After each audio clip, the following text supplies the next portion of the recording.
அரசியல்வாதிகள் விஜய் அவர்களுடைய அரசியல் மக்கள் செல்வாக்கை பார்த்து பயப்படுறாங்க, வயிறு ரைட், ஓகே, அது ஒரு பக்கம் இருக்கட்டும். அது எப்பவும் நம்ம போட்டு அடிக்கிறது. ஆனா இந்த ஆள் மனுஷன் விஜய் எப்பெல்லாம் மக்கள் தூக்கி கொண்டாடுறாங்களோ, எப்பெல்லாம் அவரு எல்லாரும் பயங்கரமா ரசிக்கிறாங்க, அவர் பக்கம் எல்லா மக்களுடைய அன்பும் போகுது, அவரை நேசிக்கிறாங்க அப்படின்னு தெரியும் போதெல்லாம் இவர் வந்து பாத்தீங்கன்னா இந்த வயிறு எரிஞ்சு ஏதாவது ஒன்று பண்ணுவார். அப்படிதான் இப்பவும் பண்ணிருக்காரு.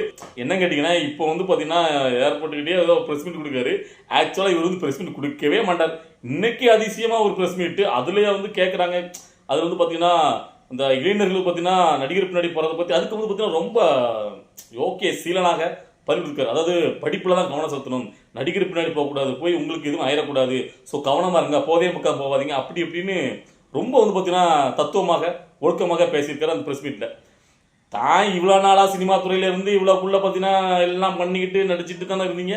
இவ்வளோ நாளா இவங்க வந்து இன்னைக்கு சரி நீங்க சொல்லுங்க. அதாவது ஒரு பெரிய மனுஷனா புத்திமை சொல்றது தப்புன்னு சொல்லல, அது எப்படி கரெக்டாக இன்னைக்கு மட்டும் சொல்றீங்க? இவ்வளோ நாளா அந்த புத்திமை சொல்ல காணும். இன்னைக்கு விஜய் அவர்களுடைய நெல்லை தூத்துக்குடி இந்த இது வந்து ஹைலைட்டா போயிட்டு இருக்கும்போது இங்க இவருடைய பிரஸ் மீட் வேற போட்டிருக்காங்க அப்பப்போ. ஆனா அங்க பாக்குறதுக்கு ஆள் கிடையாது. இருந்தாலும் நம்ம கண்ணில் வந்து படுது. இதுல அவர்கிட்ட அந்த பிரஸ் மீட் போட்டு இன்னொரு நறுக்குன்னு ஒரு கேள்வி கேட்கறாங்க. இவ்வளவு நாள் நீங்க சினிமா துறையில் இருக்கீங்க, இந்த ஜனநாயகம் இப்படி முடக்கப்படுது, அதை பத்தி நீங்க என்ன சொல்றீங்க அப்படின்னு கேட்டா நோ கமெண்ட்ஸ். இதுக்கு மட்டும் நோ கமெண்ட்ஸ். ஆனா விஜய் அவர்களுடைய கூட்டத்தில் யாராவது அடிபட்டு ஏதாவது ஆகி போச்சுன்னா அதுக்கு மட்டும் பொத்துல ட்வீட் போடுவார், ஐயோ அப்படின்ட்டு.